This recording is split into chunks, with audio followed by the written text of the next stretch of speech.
이 대장동의 게이트가 워낙 좀 복잡하게 돼 있다 보니까 이게 설명을 좀 들어도 큰 그림에서 설계를 누가 했고 뭐 이 정도는 예측을 한다 하더라도 어떤 구조로 이게 돼 있는가가 좀 어렵거든요. 좀 설명을 누가 정리를 해주면 좋을 것 같은데 이 의원님께서 좀 해주시겠습니다. 1타 조교가 설명을 하고요. 예, 1타 조교. 네, 교수님은 계시고 제가 1타 조교인 제가 좀 간략하게 설명을 드려보겠습니다. 핵심 의혹이라고 꼽을 수 있는 것이라면 첫 번째는 이제 아무래도 초과 이익 환수 조항에 대한 삭제, 그렇죠. 그리고 그것에 대한 이재명 시장의 인지, 전 두 가지를 꼽을 수 있겠는데 사실 부동산 개발에 대한 용어들이 쉽지 않기 때문에 많은 국민들께서 좀 알기 어렵지만 그래도 간략하게 설명을 해보자면 아파트 하나를 만드는 데 있어서는 크게 두 가지의 과정을 거칩니다. 하나는 이제 시행, 그리고 하나는 시공.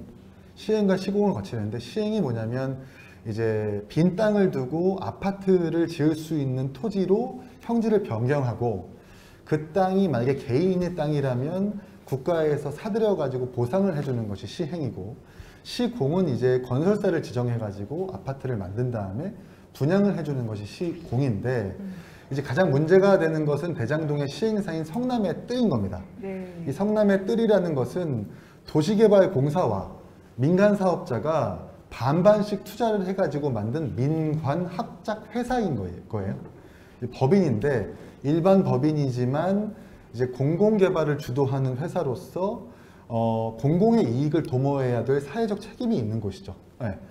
이제 결국 공공에서 얼마를 가져가느냐, 민간에서 얼마를 가져가느냐 하는 그 계약서를 쓰게 되는데 그게 바로 이제 언론 보도에 많이 나오는 사업협약서라는 겁니다. 당초 사업협약서에는 이제 성남시와 성남 시민들에게 굉장히 유리한 조항이 있었죠. 그게 뭐예요? 초과이익 환수 조항. 그렇습니다. 이게 이제 사업협약서 13조 출자금 및 배당 조항에 있는 지금은 사라진 이 초과이익 환수 조항입니다. 자세하게 살펴보면은 셋째 줄에 민간 사업자가 제시한 분양가를 상회해서 발생되는 추가 이익금은 별도 배당받는다. 이게 초과로 발생되는 이익을 받는다 라고 하는 초과 이익인 거고 이것뿐만이 아니라 두 번째 줄을 보시면 민간 사업자는 본 사업의 진행 중에 초과 비용이 발생했을 경우에는 민간 사업자의 책임으로 부담한다. 그러니까 성남시의 세금으로 부담하는 것이 아니라 민간 사업자가 부담한다는 안정장치까지 있었던 거고 맨 마지막을 보면 부동산 경제 사정이 안 좋아졌을 때 하락된 분양가가 형성돼 가지고 된다면 도시개발공사도 주택건설 사업에 참여해서 그 개발 수익을 나눌 수 있다라는 이런 안전장치, 이게 이제 초과이익 환수 조항이거든요. 네. 이게 지금 7시간 만에 사라졌다는 것 아닙니까? 근데 이제 알고 보니까 이 조항이 사라진 그 이면에는 이재명 시장과 최측근으로 분류되는 유동규 본부장과 사업에 참여한 민간 사업자들이 결탁하고 뇌물을 나누고 지분을 담보받으면서 이 조항을 삭제한 혐의를 받고 있는 겁니다. 그게 이제 핵심 의혹의 하나고요. 두 번째는 이제 이재명의 인지인데 저는 사실 이러한 과정들을 이재명 후보가 모를 수가 없다고 저 판단하는 것이 성남도시개발공사는 성남시로부터 인건비와 운영비를 100% 조달받아가지고 운영하는 100% 출연기관입니다.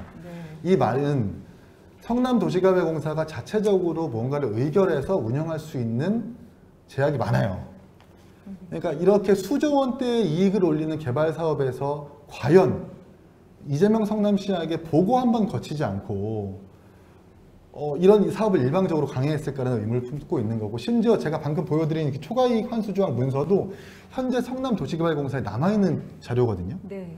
그렇다고 한다면 이재명 시장이 조금만 신경을 썼다면 저런 문서가 있다는 것을 알고 있었을 것이고 그에 따라서 이재명 시장도 몰랐다면 직무유기, 알았다면 배임의 정황이 있을 것이다. 그래서 이재명의 인지의 여부가 바로 두 번째 핵심 사항, 이렇게 정리할 수 있겠습니다.